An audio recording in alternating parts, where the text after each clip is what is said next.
प्यारे बच्चों नमस्कार। आज हम 9वीं कक्षा में संस्कृत का पाठ पंचम है पाठ है पढ़ेंगे सूक्ति मौक्तिकम, अच्छी बातों के मोती।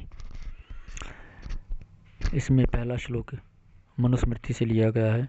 वृत्तम यतनेन संरक्षेत वित्तमेति च याति च अक्षीणो वित्ततः क्षीणो वृत्तस्तु हतोहतः। अन्वेष का देखते हैं कि वृत्तम यतनेन संरक्षेत, यत्न पूर्वक वित्तम चरित्र की संरक्षित रक्षा करनी चाहिए।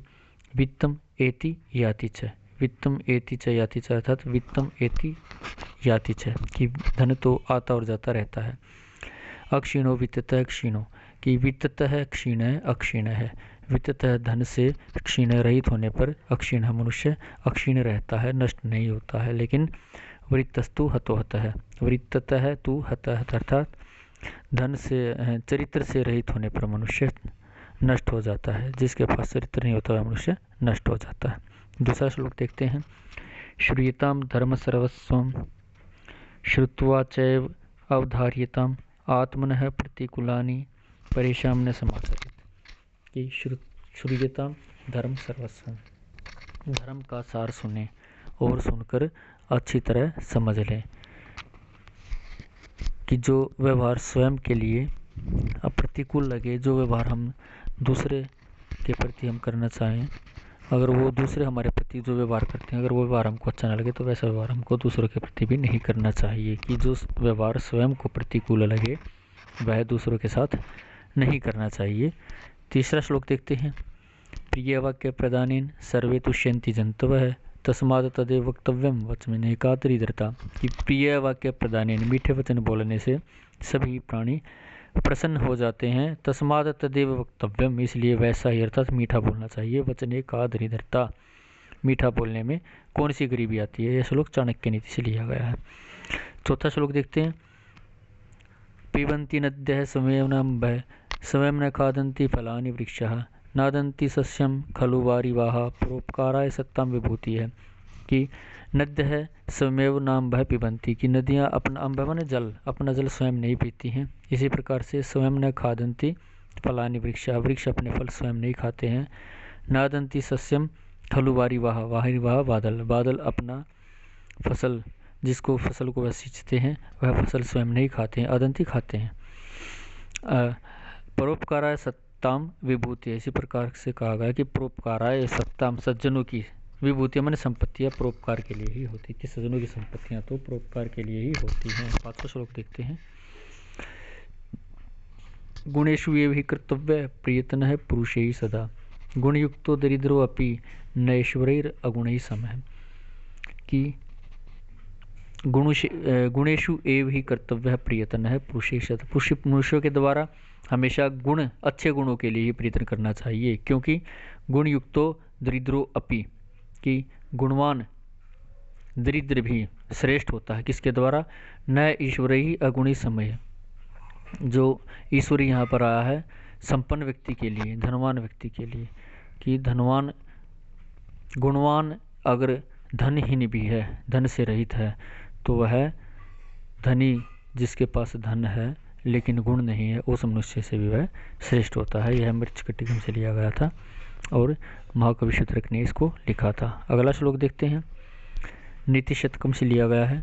आरंभ गुरुवी क्षीणी क्रमेण लघु पुरावृद्धिमति च पश्चात दिनस्य पूर्वार्ध परार्ध भिन्ना छाया मैत्री खल सज्जना नाम कि इसमें खल माने दुष्टों की सबसे आखिरी पंक्ति देखते हैं हम कि छाए मैत्री खल सज्जना नाम कि दुष्टों और सज्जनों की मित्रता बताई गई है। जो दिन से पूर्वार्ध परार्ध से बिना, जो दिन के पूर्वार्ध दोपहर से पहले का समय और परार्ध दोपहर के बाद के समय के समान उसकी तुलना की गई है। कि सज्जनों की मित्रता तो पहले दुष्टों की मित्रता बताई गई है कि खल दुष्टों की मित्रता कैसी होती। आरंभ गुरुवी, आरंभ में तो बड़ी होती है, क्षीणी क्रमेण उसके बाद धीरे धीरे छोटी होती चली जाती है दुष्टों की मित्रता। कि जो व्यक्ति दुष्ट होंगे सबसे पहले वह बहुत गहरी दोस्ती कर लेंगे, उसके बाद धीरे धीरे उनकी दोस्ती कम पड़ती चली जाएगी, छोटी होती चली जाएगी और उनका काम मतलब निकलने के बाद वो अपनी दोस्ती समाप्त कर देते हैं। लेकिन सज्जनों की मित्रता लघवी पुरा।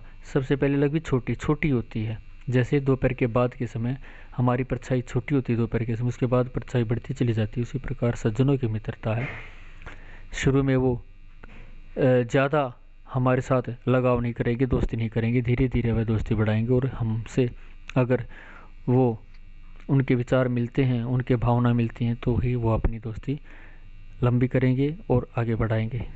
उनकी दोस्ती लंबे समय तक टिकती है।